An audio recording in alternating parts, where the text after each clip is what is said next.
Hello friend, स्वागत है आपका दिव्या जी जीके के इस यूट्यूब चैनल में। तो आज हम देखेंगे राजस्थान का कृषि बजट 2022-23 पार्ट 1।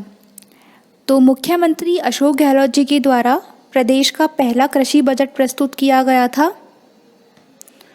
तो देख लेते हैं बजट में क्या क्या घोषणाएं की गई। मुख्यमंत्री कृषक साथी योजना की राशि 2000 करोड़ रुपए से बढ़ाकर 5000 करोड़ रुपए। तो मुख्यमंत्री कृषक साथी योजना की शुरुआत 24 फरवरी 2021 को मुख्यमंत्री श्री अशोक गहलोत जी के द्वारा की गई थी। इस योजना में अगर खेती करते समय अन्य कार्य की वजह से किसान भाइयों के साथ कोई दुर्घटना या किसान की मृत्यु हो जाती है या वह विकलांग हो जाता है तो सरकार उन लोगों को मदद राशि प्रदान करती है। तो पिछले बजट में कृषक कल्याण कोष के अंतर्गत 2000 करोड़ रुपए की मुख्यमंत्री कृषक साथी योजना की घोषणा की गई थी। अब इसमें किसानों को और अधिक मजबूती प्रदान करने के लिए इस योजना को बृहद रूप देते हुए मुख्यमंत्री कृषक योजना की राशि को 2000 करोड़ रुपए से बढ़ाकर 5000 करोड़ रुपए करने की घोषणा की गई। मुख्यमंत्री कृषक साथी योजना के अंतर्गत 11 मिशन। तो इस योजना के अंतर्गत कृषि और इससे संबंधित सभी क्षेत्रों की योजनाओं को अधिक प्रभावी रूप से क्रियान्वयन करने के लिए मिशन मोड पर कार्य किया जाना प्रस्तावित है। तो ये 11 मिशन होंगे। राजस्थान सूक्ष्म सिंचाई मिशन, राजस्थान जैविक खेती मिशन, राजस्थान बीज उत्पादन और वितरण मिशन, राजस्थान मिलेट्स प्रोत्साहन मिशन, राजस्थान संरक्षित खेती मिशन, राजस्थान उद्यानिकी विकास मिशन, फसल सुरक्षा मिशन, भूमि उर्वरकता मिशन, कृषि श्रमिक संबल मिशन, कृषि तकनीक मिशन और खाद्य प्रसंस्करण मिशन। तो इनको हम एक एक करके देख लेते हैं। राजस्थान सूक्ष्म सिंचाई मिशन। तो इस मिशन के अंतर्गत 3 वर्षों में ड्रिप या स्प्रिंकलर सिंचाई की तकनीक होती है। तो इनसे सिंचाई की व्यवस्था हेतु 705 करोड़ रुपए और सिंचाई पाइपलाइन बिछाने हेतु 100 करोड़ रुपए, फार्म पॉन्ड निर्माण के लिए 375 करोड़ रुपए, डिग्गियों के निर्माण के लिए 450 करोड़ रुपए, 300 सामुदायिक जल स्रोतों के लिए 60 करोड़ रुपए का अनुदान किसानों को उपलब्ध करवाया जाएगा। साथ ही माइक्रो इरिगेशन से संबंधित रिसर्च और ट्रेनिंग की व्यवस्था के लिए भी जो भी राजस्थान के 7 संभाग हैं इनके मुख्यालयों पर 5-5 करोड़ रुपए की लागत से centre of excellence for micro irrigation यानी उत्कृष्टता केंद्र स्थापित किए जाना प्रस्तावित है और इस मिशन के लिए 2700 करोड़ रुपए का प्रावधान किया गया है। तो जैसा कि अभी हमने इसमें देखा ड्रिप इरिगेशन और स्प्रिंकलर इरिगेशन।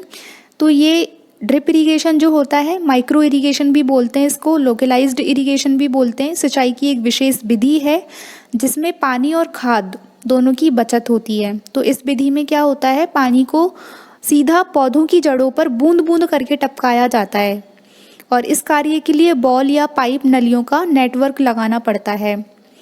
जो परंपरागत सिंचाई होती है, परंपरागत जो सतही सिंचाई होती है इसके द्वारा जल का उचित उपयोग नहीं हो पाता क्योंकि अधिकतर पानी जो होता है जो कि पौधों को मिलना चाहिए वो ज़मीन में रिसकर या वाष्पीकरण के द्वारा व्यर्थ चला जाता है। लेकिन ड्रिप इरिगेशन में कम दबाव और नियंत्रण के साथ सीधे फसलों की जड़ों में उनकी आवश्यकता के अनुसार पानी दिया जाता है जिससे आसपास की जो ज़मीन है सूखी रहने की वजह से अनावश्यक खरपतवार विकसित नहीं हो पाती और इससे जो जमीन के सभी पौष्टिक तत्व हैं केवल फसल को मिलते हैं।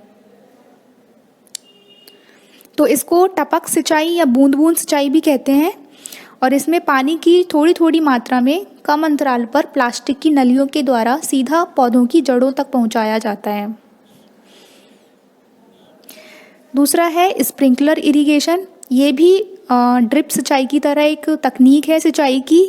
इसे बौछारी सिंचाई भी कहा जाता है लेकिन इसमें जो है पानी सीधे पौधों की जड़ों में नहीं जाकर वर्षा के फुहारों की तरह गिरता है पौधों के ऊपर। तो इसमें छिद्र वाली नलियों से जल का प्रवाह किया जाता है और फिर फुहारों की तरह पानी की बूंदें पौधों पर गिरती हैं।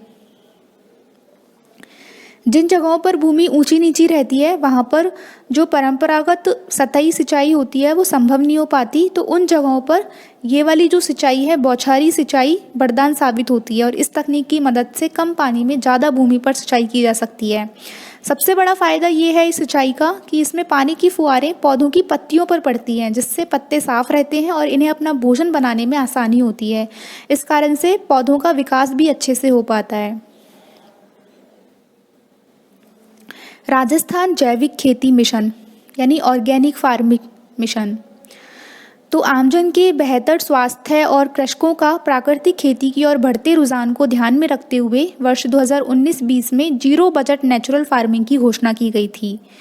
तो इस कड़ी में अब मुख्यमंत्री जैविक खेती मिशन शुरू किया जाना प्रस्तावित है। जीरो बजट नेचुरल फार्मिंग क्या होता है? इसमें प्राकृतिक खेती की जाती है, यानी कि इसमें देसी गाय के गोबर और गोमूत्र का खाद के रूप में उपयोग किया जाता है। इसमें केमिकल का इस्तेमाल नहीं होता, जिससे कि जो उत्पादन की लागत है वो शून्य रहती है। तो जैविक खेती भी यही होती है जिसमें केमिकल का उपयोग नहीं किया जाता। तो आगामी सरकार के द्वारा आगामी 3 वर्षों में इससे लगभग 4 लाख किसान लाभान्वित होंगे और 600 करोड़ रुपए का प्रावधान प्रस्तावित किया गया है। तो इस मिशन के तहत किसानों को जैविक उर्वरक कीटनाशी बीज उपलब्ध करवाए जाएंगे और जैविक खेती हेतु 3,80,000 हेक्टेयर क्षेत्र की वृद्धि की जाएगी। जैविक खेती का पूरा लाभ किसानों को तभी मिल सकता है जब उनके उत्पाद मान्यता प्राप्त संस्थान से प्रमाणित हो। तो इस दृष्टि से भी ऑर्गेनिक कमोडिटी बोर्ड का गठन किया जाकर संभाग स्तरीय प्रमाणीकरण लैब्स स्थापित की जाएंगी और इस हेतु 15 करोड़ रुपए का प्रावधान प्रस्तावित है। राजस्थान बीज उत्पादन एवं वितरण मिशन यानी seed production and distribution mission, तो इस मिशन के तहत बीज स्वावलंबन योजना के आकार को दोगुना कर आगामी 2 वर्षों में 50,000 किसानों को लाभान्वित किया जाएगा और इस हेतु 30 करोड़ रुपए का व्यय कर 9 लाख क्विंटल बीज का उत्पादन करवाया जाएगा। तो बीज स्वावलंबन योजना सरकार के द्वारा शुरू की गई थी। प्रदेश में किसानों को स्वयं के उपयोग के लिए बीज उत्पादन को प्रोत्साहन देने के लिए मुख्यमंत्री ने बीज स्वावलंबन योजना की घोषणा की थी। तो इसके तहत किसानों का समूह बनाकर बीज उत्पादित किए जाते हैं। तो इसमें क्या होगा कि 12 लाख लघु या सीमांत कृषकों को प्रमुख फसलों के जो प्रमाणित किस्मों के बीजों के मिनी किट हैं वो निःशुल्क उपलब्ध करवाए जाएंगे और इस पर 78 करोड़ रुपए व्यय होंगे। ये बीज मिनी किट होंगे 8 लाख कृषकों को संकर मक्का के, 2 लाख कृषकों को मूंग उड़द और मोट के और 2 लाख कृषकों को सरसों बीज के मिनी किट उपलब्ध करवाए जाएंगे। साथ ही 3 लाख पशुपालक कृषकों को हरा चारा के बीज के मिनी किट भी उपलब्ध करवाए जाएंगे और इस पर 9 करोड़ रुपए व्यय होंगे। राजस्थान मिलेट्स प्रोत्साहन मिशन, प्रदेश में मिलेट्स जैसे कि बाजरा, ज्वार और छोटे अनाज होते हैं, इनकी खेती को प्रोत्साहन करने और राज्य को मिलेट हब के रूप में विकसित करने के उद्देश्य से राजस्थान मिलेट्स प्रोत्साहन मिशन योजना शुरू किया जाना प्रस्तावित है और इसके अंतर्गत आगामी 2022 में लगभग 100 करोड़ रुपए का व्यय कर लगभग 15 लाख किसानों को लाभान्वित किया जाएगा और इस मिशन के तहत किसानों को उन्नत किस्मों के बीज निःशुल्क और माइक्रोन्यूट्रिएंट्स, बायोपेस्टिसाइड किट अनुमानित दर पर उपलब्ध करवाए जाएंगे। मिलेट्स की प्रथम 100 प्रोसेसिंग यूनिट की स्थापना हेतु 40 करोड़ रुपए का अनुदान दिया जाएगा और बाजरा और अन्य मिलेट्स के संवर्धन, प्रोत्साहन और नवीनतम तकनीकी जानकारी उपलब्ध कराने की दृष्टि से जोधपुर कृषि विश्वविद्यालय के अंतर्गत 5 करोड़ रुपए की लागत से centre of excellence for millets यानी बाजरे का उत्कृष्टता केंद्र की स्थापना भी की जाएगी। राजस्थान संरक्षित खेती मिशन, संरक्षित खेती हेतु आधुनिक तौर तरीके या तकनीक को अपनाए जाने और गैर मौसमी फसलों के उत्पादन को प्रोत्साहन देने के लिए राजस्थान संरक्षित खेती मिशन प्रस्तावित किया गया है। गैर मौसमी फसलें क्या होती हैं? जैसे कि अगर गर्म मौसम में जो उगने वाली सब्जियां हैं उनको सर्दियों में उगाना हो या सर्दियों में उगने वाली सब्जियों को गर्मियों में उगाना हो तो वो गैर मौसमी फसलें कहलाती हैं। तो इस मिशन के तहत क्या होगा, आगामी 2 वर्षों में 25,000 किसानों को ग्रीन हाउस, या शेडनेट हाउस या लो टनल की स्थापना के लिए लगभग 400 करोड़ रुपए का अनुदान दिया जाएगा। साथ ही जो अनुसूचित क्षेत्र की जनजातियां होती हैं, इनके कृषकों को भी 25% का अतिरिक्त सब्सिडी दी जाएगी। तो इसमें हमने देखा ग्रीन हाउस, शेडनेट हाउस और लो टनल, तो इनके बारे में देख लेते हैं। तो ग्रीन हाउस देखते हैं। सबसे पहले इसको हरित गृह या ग्लास हाउस भी बोलते हैं, क्योंकि ये मेनली ग्लास का बना होता है, कांच का, और जिसके अंदर पौधे उगाए जाते हैं और ये फसलों को प्राकृतिक आपदा से सुरक्षा करते हैं। मतलब जैसे अधिक गर्मी या सर्दी से फसलों की रक्षा करते हैं, धूल और बर्फ़ की तूफानों से पौधों की ढाल बनते हैं और कीटों को बाहर रखने में मदद करते हैं। और ये टेम्परेचर को भी नियंत्रण करने जैसे उपकरणों से परिपूर्ण होते हैं। तो इनकी वजह से इसमें गैर मौसमी फसलों का उत्पादन भी किया जा सकता है। टेम्परेचर को कंट्रोल करके हम गैर मौसमी फसलों को उत्पादन कर सकते हैं इसके अंदर। और इसके अंदर ही कांच का बना होता है, तो सूर्य के प्रकाश द्वारा विकिरण से प्राप्त ऊर्जा इसके अंदर संचित की जाती है, जिससे इसका जो वातावरण है वो बदल जाता है और तापमान बढ़ने से अधिकतर फसलों का उत्पादन ग्रीन हाउस के नियंत्रित वातावरण में संभव हो पाता है। दूसरा देखते हैं शेडनेट हाउस। ये कुछ इस तरीके का दिखाई देता है। इसको स्टील पाइप या अन्य बुनी हुई सामग्री से तैयार किया जाता है और इसको हवादार नेट से ढक दिया जाता है ताकि धूप, नमी या वायु का प्रवेश होता रहे। इसमें पौधे का विकास अच्छे से होता है क्योंकि यह उचित सूक्ष्म वातावरण बनाता है।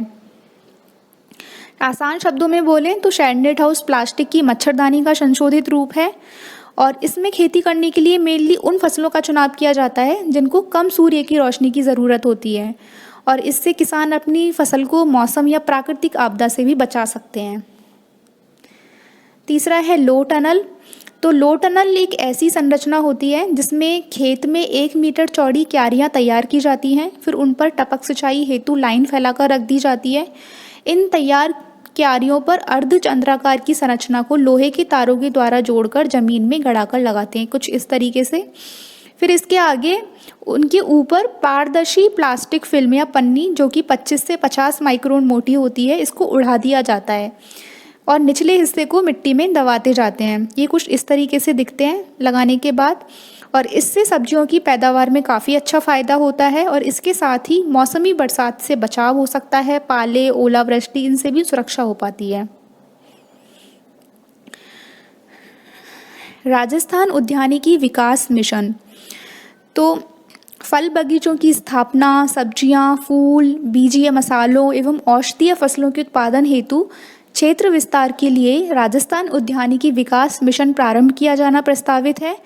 इसमें 15,000 किसानों को लाभान्वित करने हेतु 100 करोड़ रुपए की लागत से आगामी 2 वर्षों में 15,000 हेक्टेयर क्षेत्र में फल बगीचे विकसित करने के लिए 10,000 किसानों को अनुदान दिया जाएगा। साथ ही अनुदान की वर्तमान सीमा 50% से बढ़ाकर 75% तक किया जाना प्रस्तावित है। मसाला फसलों का 3,000 हेक्टेयर क्षेत्र में और विस्तार करवाया जाएगा।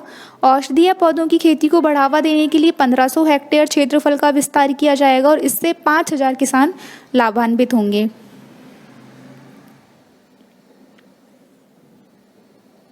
राजस्थान फसल सुरक्षा मिशन।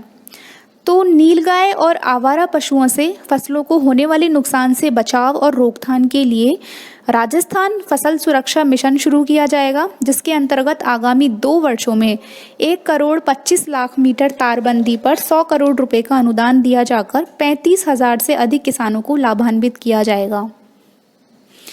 तारबंदी योजना में 3 किसानों को 1 यूनिट मानने की जो शर्त थी, इसको समाप्त करके अब इंडिविजुअल किसान को लाभ दिया जाएगा। वह न्यूनतम क्षेत्रफल की सीमा को 1.5 हेक्टेयर किए जाने की भी घोषणा की गई। तारबंदी क्या होती है, जैसा कि हम लोग जानते हैं, राज्य के किसानों के जो खेतों की फसलें हैं उनको आवारा पशु बहुत नुकसान पहुंचाते हैं, जिससे किसानों की बहुत ज़्यादा फसल बर्बाद हो जाती है। इसलिए अधिकतर किसान अपने खेतों के चारों तरफ तारबंदी कर देते हैं, कुछ इस तरीके से देख सकते हैं हम इमेज में, ताकि कोई आवारा पशु खेत में ना जा सके। परंतु सभी किसान पैसों की कमी के कारण ऐसा नहीं कर पाते, इसलिए राज्य सरकार ने राजस्थान तारबंदी योजना 2012-2022 शुरू की थी, जिसके तहत राजस्थान के किसानों को अपने खेतों के चारों ओर तारबंदी करवाने के लिए वित्तीय सहायता प्रदान की जाती है, जिससे कि सभी किसान कांटेदार तारबंदी करवाकर अपने खेतों की रक्षा कर सकें और फसलों को आवारा पशुओं द्वारा होने वाले नुकसान से बचा सकें। राजस्थान भूमि उर्वरकता मिशन यानी लैंड फर्टिलिटी मिशन। तो लवणीय और क्षारीय भूमि में सुधार तथा हरी खाद के प्रयोग से भूमि की उर्वरकता बढ़ाने हेतु राजस्थान भूमि उर्वरकता मिशन शुरू किया जाना प्रस्तावित है और इससे आगामी 2 वर्ष में लगभग 2,25,000 किसान लाभान्वित होंगे। इसके तहत क्या होगा, जिप्सम के प्रयोग से 22,000 हेक्टेयर क्षारीय भूमि का 11 करोड़ रुपए की लागत से सुधार किया जाएगा और इससे 25,000 किसान लाभान्वित होंगे। हम जानते हैं जो क्षारीय भूमि होती है इसका प्रबंधन के लिए जिप्सम का प्रयोग किया जाता है। इनके बारे में हम आगे देखेंगे। लवणीय और क्षारीय भूमि कैसी होती है, इनके प्रबंधन के लिए क्या क्या किया जाता है। तो पहले देखते हैं हरी खाद। सरकार के द्वारा हरी खाद उत्पादन हेतु 2 लाख किसानों को ढेंचा बीज के मिनी किट निःशुल्क उपलब्ध करवाए जाएंगे और इस पर 14 करोड़ रुपए व्यय किए जाएंगे। अब देख लेते हैं ढेंचा क्या होता है। एक तरीके का पेड़ होता है जिसकी छाल से रस्सियां बनाई जाती हैं और हरी खाद के रूप में इसका उपयोग किया जाता है। प्राय इस तरह की फसल को इसके हरी स्थिति में ही हल चला करके मिट्टी में मिला दिया जाता है, जिससे फसलों की उर्वरकता बढ़ती है। और लवणीय और क्षारीय भूमि कैसी होती है, भारत के शुष्क और अर्धशुष्क जलवायु वाले क्षेत्रों में पाई जाती है। इन स्थानों पर प्राय भूमि जल भी खारा पाया जाता है और इसी खारे पानी की खेती में उपयोग होने से लवणीयता एवं क्षारीयता की समस्या उत्पन्न होती है। तो लवणीय भूमि में सोडियम, कैल्शियम, मैग्नीशियम की क्लोराइड और सल्फेट लवणों की अधिक मात्रा पाई जाती है, जिससे मिट्टी के घोल का रसाकर्षण दबाव बढ़ जाता है और जिसके कारण भूमि में पानी की पर्याप्त मात्रा होते हुए भी वे इसको ले नहीं पाते। इससे क्या फसलों के पोषण नहीं मिल पाता और उससे उनकी फसलों की वृद्धि रुक जाती है। तो भूमि से लवणों को हटाने के लिए निक्षालन विधि सबसे सर्वोत्तम विधि है। इसमें क्या होता है, लवणों को पानी में घोलकर जड़ क्षेत्र से नीचे लाया जाता है ताकि पौधों पर इनका कोई विपरीत प्रभाव ना हो। क्षारीय भूमि में सोडियम की मात्रा सबसे अधिक होती है और इसके कारण क्षारीय भूमि की मिट्टी कठोर या सख्त हो जाती है, जिसके कारण भूमि में जल का प्रवेश आसानी से नहीं हो पाता और वर्षा के समय जल ऊपरी सतह पर ही भरा रहता है। इस प्रकार की मिट्टी गीली होने पर चिकनी हो जाती है और सूखने पर इसमें दरारें पड़ जाती हैं और फसलों को पोषण नहीं मिल पाता और इससे फसलों की वृद्धि रुक जाती है। तो इस प्रकार की मृदा के प्रबंधन के लिए सबसे पहले जो सोडियम की मृत्तिका के कणों से हटाई जाती है और बाद में सोडियम को निलक्षण के द्वारा गहरी सतहों तक पहुंचाया जाता है। तो इसके लिए भूमि सुधारकों जैसे जिप्सम का प्रयोग किया जाता है और जैविक या हरी खाद, जिसमें ढेंचा की हरी खाद का प्रयोग करना लाभकारी है। इसको मिट्टी में मिलाना भी बहुत लाभकारी होता है। राजस्थान कृषि श्रमिक संबल मिशन। तो कृषि कार्यों में भूमिहीन श्रमिकों की महती भूमिका को ध्यान में रखते हुए राजस्थान कृषि श्रमिक संबल मिशन शुरू किया जाना प्रस्तावित है। इसके अंतर्गत कृषि कार्यों में लगे हुए भूमिहीन श्रमिकों हेतु वर्ष 2022-23 में 2 लाख कृषि श्रमिकों को हस्तचलित कृषि यंत्र खरीदने के लिए 5,000 रुपये प्रति परिवार अनुदान दिए जाने की घोषणा की गई। इस हेतु 100 करोड़ रुपए का प्रावधान प्रस्तावित है। आगामी 2 वर्षों में 1 लाख श्रमिकों को स्किल एंड कैपेसिटी बिल्डिंग हेतु प्रशिक्षण भी दिया जाएगा।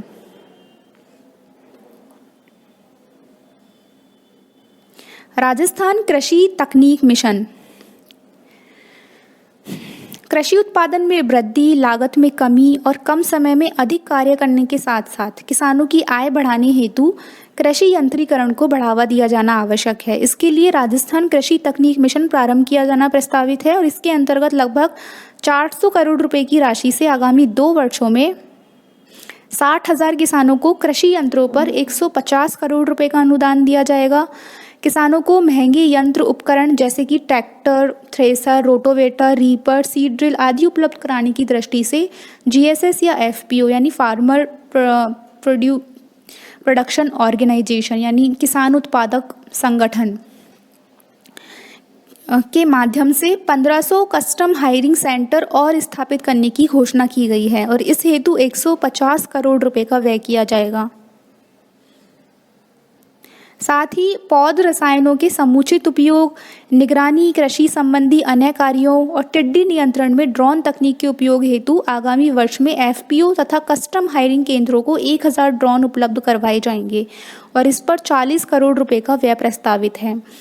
किसान कॉल सेंटर और किसान साथी पोर्टल, जो कि योजना का शुभारंभ किया गया था। किसानों के जो समस्याएं होती हैं, किसान कॉल सेंटर के माध्यम से जो किसान होते हैं उनके प्रश्नों का जवाब दिया जाता है और किसान साथी पोर्टल पे जो अन्य योजनाओं की जानकारी दी जाती है जिससे कि वे आसानी से आवेदन करके उनका लाभ ले सकें। तो इन दोनों को बृहद रूप देते हुए 50 करोड़ रुपए की लागत से आईटी या मोबाइल ऐप आधारित इंटीग्रेटेड फार्मर सपोर्ट सिस्टम भी लागू किया जाएगा। राजस्थान खाद्य प्रसंस्करण मिशन, तो राज्य में कृषि जिन्सों के बढ़ते उत्पादन यानी कच्चा माल, कृषि जिन्स मतलब कच्चा माल के बढ़ते उत्पादन, मूल्य संवर्धन, निर्यात प्रोत्साहन को ध्यान में रखते हुए राजस्थान खाद्य प्रसंस्करण मिशन प्रारंभ किया जाना प्रस्तावित है। और इसके लिए जैसे लहसुन के लिए जो है प्रतापगढ़, चित्तौड़गढ़, कोटा, बारां, अनार के लिए बाड़मेर, जालौर, संतरा के लिए झालावाड़ और भीलवाड़ा, टमाटर और आंवला के लिए जयपुर में है प्रोसेसिंग यूनिट, सरसों के लिए अलवर, भरतपुर, धौलपुर, करौली, सवाई माधोपुर। जो जिलों में प्रोसेसिंग यूनिट है इनको 50% का अनुदान दिया जाना प्रस्तावित है। साथ ही जोधपुर संभाग में जीरा और ईसबगोल की निर्यात आधारित प्रथम 10 प्रसंस्करण इकाइयों को पूंजीगत अनुदान में लागत का 50% या अधिकतम 2 करोड़ रुपए की सहायता दी जाएगी। साथ ही मधुमक्खी पालन को प्रोत्साहित करने हेतु अनुदान के लिए 50 करोड़ रुपए का प्रावधान करते हुए 5000 कृषकों को लाभान्वित किया जाएगा। साथ ही भरतपुर में 7 करोड़ 50 लाख रुपए की लागत से centre of excellence for apiculture की स्थापना की जाएगी और शहद की गुणवत्ता परीक्षण हेतु मोबाइल लैब्स भी संचालित की जाएंगी। इसके अतिरिक्त श्री गंगानगर जिले में शहद परीक्षण प्रयोगशाला स्थापित की जाएंगी। 1 लाख किसानों को सोलर वाटर पंप स्थापित करने के लिए 60% अनुदान। तो सोलर वाटर पंप क्या होते हैं? जैसा कि हम जानते हैं वाटर पंप होते हैं जिनका इस्तेमाल हर जगह किया जाता है जहाँ पर भी हमें पानी को एक स्थान से दूसरे स्थान पर भेजने की आवश्यकता होती है। तो ये जो वाटर पंप होते हैं बिजली से चलते हैं, लेकिन जहाँ पर बिजली नहीं होती है वहाँ पर सोलर पैनल की मदद से वाटर पंप को चलाया जाता है, उसे हम सोलर वाटर पंप कहते हैं। तो आज के समय में खेतों में सिंचाई करने के लिए भी सोलर वाटर पंप का इस्तेमाल किया जाने लग गया है जो कि सौर ऊर्जा से चलते हैं। तो राज्य में सिंचाई हेतु सौर ऊर्जा के उपयोग को बढ़ावा देने हेतु आगामी 3 वर्षों में 1 लाख किसानों को सोलर वाटर पंप स्थापित करने के लिए 60% अनुदान दिए जाने की घोषणा की गई और इस हेतु 500 करोड़ रुपए का व्यय किया जाएगा। साथ ही एससी और एसटी वर्ग के कृषकों को 45,000 रुपये तक का अतिरिक्त अनुदान दिया जाएगा और इस हेतु 200 करोड़ रुपए का व्यय किया जाएगा। तो ये अभी हमने देखा सोलर वाटर पैनल होता है। सोलर पैनल की मदद से वाटर पंप को चलाया जाता है। जो पुराने डीजल वाले इंजन से वाटर पंप चलाए जाते थे उनमें प्रदूषण होने के साथ साथ खर्चा भी बहुत ज़्यादा होता था और इस इंजन की मेंटेनेंस भी करनी पड़ती थी। लेकिन जो सोलर वाटर पंप होता है इसको इतनी देखभाल करने की ज़रूरत नहीं होती, सिर्फ सोलर पैनल्स को समय समय पर साफ करते रहना पड़ता है। 2 वर्षों में बकाया लगभग 3,38,000 विद्युत कनेक्शन जारी करना। तो किसान भाइयों के हितों को ध्यान में रखते हुए विद्युत कनेक्शन आवेदकों की 31 दिसंबर 2012 से चली आ रही 9 वर्ष से अधिक की जो पेंडिंग है लगभग 3,38,000 विद्युत कनेक्शन आवेदन खत्म करने की दृष्टि से इस तारीख तक के समस्त बकाया विद्युत कनेक्शन 2 वर्षों में जारी करने की घोषणा की गई है और इस पर लगभग 6700 करोड़ रुपए की राशि व्यय होगी।